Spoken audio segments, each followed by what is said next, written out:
La masculinisation ne se limite pas seulement à l'échappatoire extrême du travestissement comme c'est le cas dans les sociétés traditionnelles. En effet, nombreuses sont les femmes qui sont reconnues dans nos sociétés patriarcales, modernes, pour avoir intégré des valeurs masculines. Elles ne sont alors plus admirées pour leurs caractéristiques féminines, comme leur incroyable patience ou leur tendresse par exemple.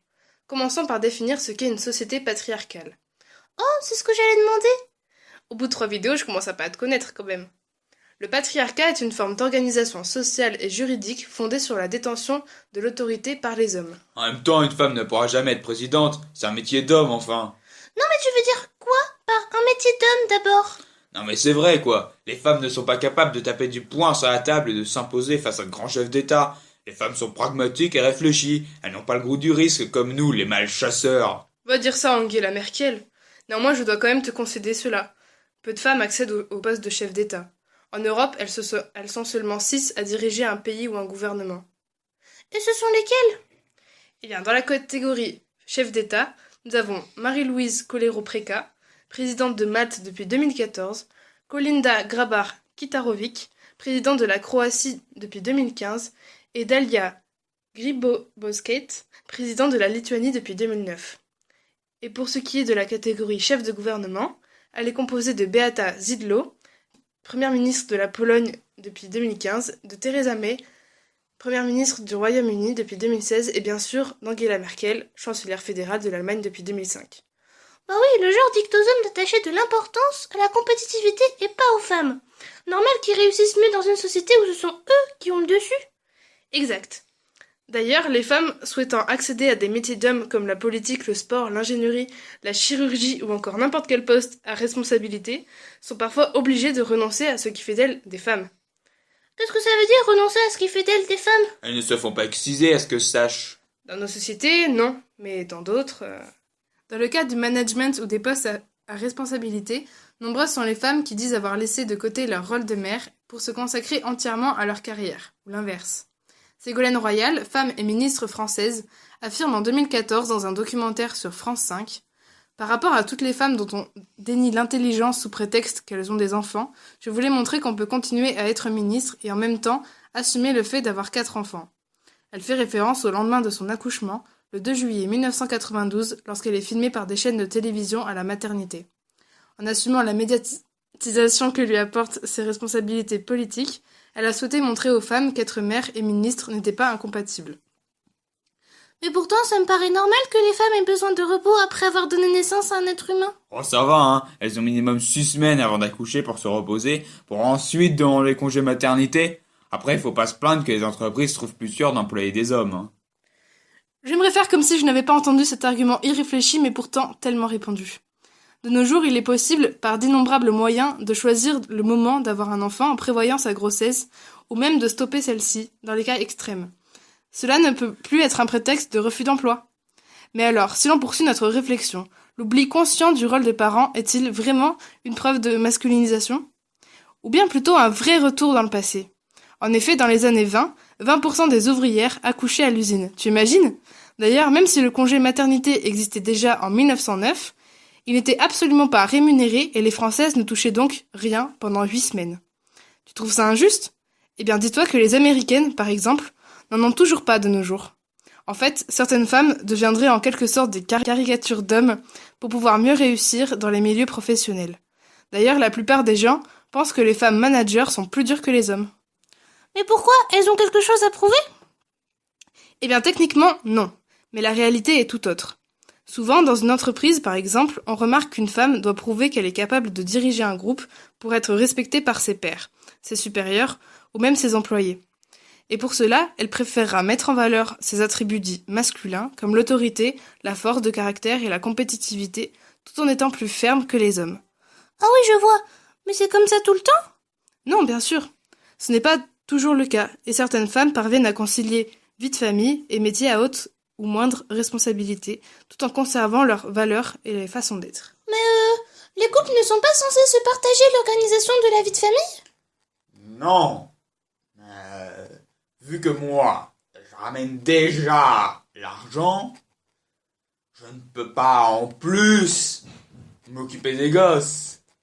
Et pourtant, ce qui te paraît inconcevable, voire irréalisable pour toi, est le quotidien de nombreuses femmes. En effet, celles-ci doivent jongler en permanence entre l'espace privé, la vie de famille, et l'espace public, la vie professionnelle. Quitter le travail plus tôt pour éviter les frais supplémentaires de babysitting et être joignable et disponible à tout moment pour ses enfants en cas d'incident. Parce que nous savons tous que les cours de récréation sont de vraies jungles remplies de dangers, voyons. Et oui, les temps ont changé, monsieur. C'est clair, mais malheureusement peu d'hommes le comprennent, et encore moins admettent la difficulté de travailler en étant femme, avec tout ce que cela implique, et être aussi productif qu'un homme.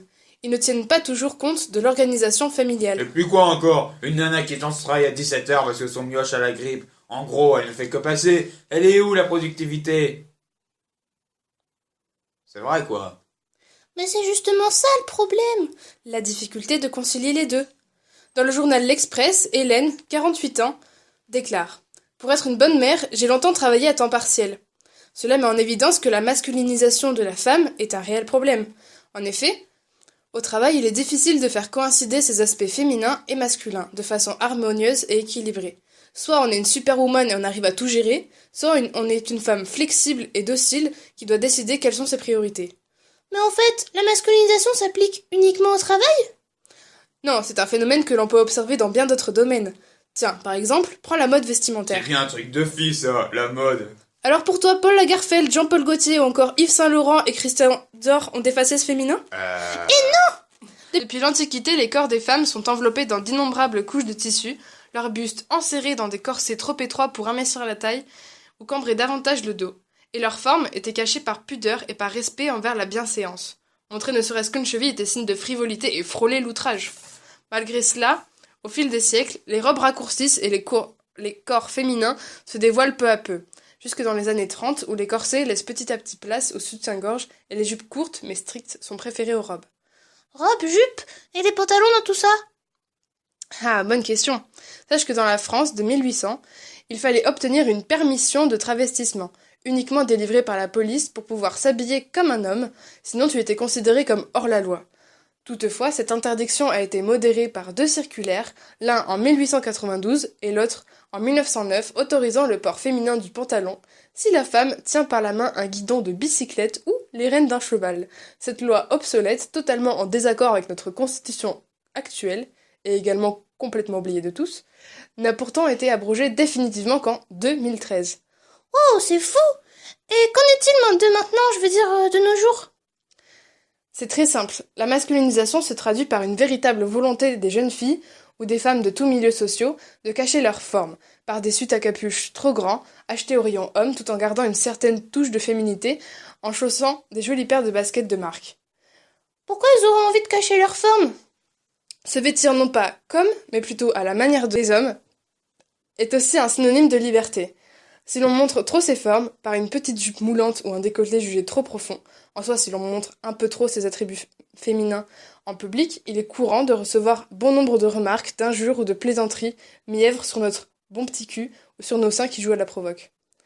En gros, si aujourd'hui une femme veut se libérer du carcan instauré depuis des siècles et maintenu par les insultes comme pute, salope ou catin, les remarques désobligeantes distribuées par des inconnus et inconnus dans la rue, et des blagues grivoises sur certains amis qui accusent sa féminité jugée trop démonstrative, la solution, la plus simple, reste encore et toujours la dissimulation et la discrétion apportées par la masculinisation.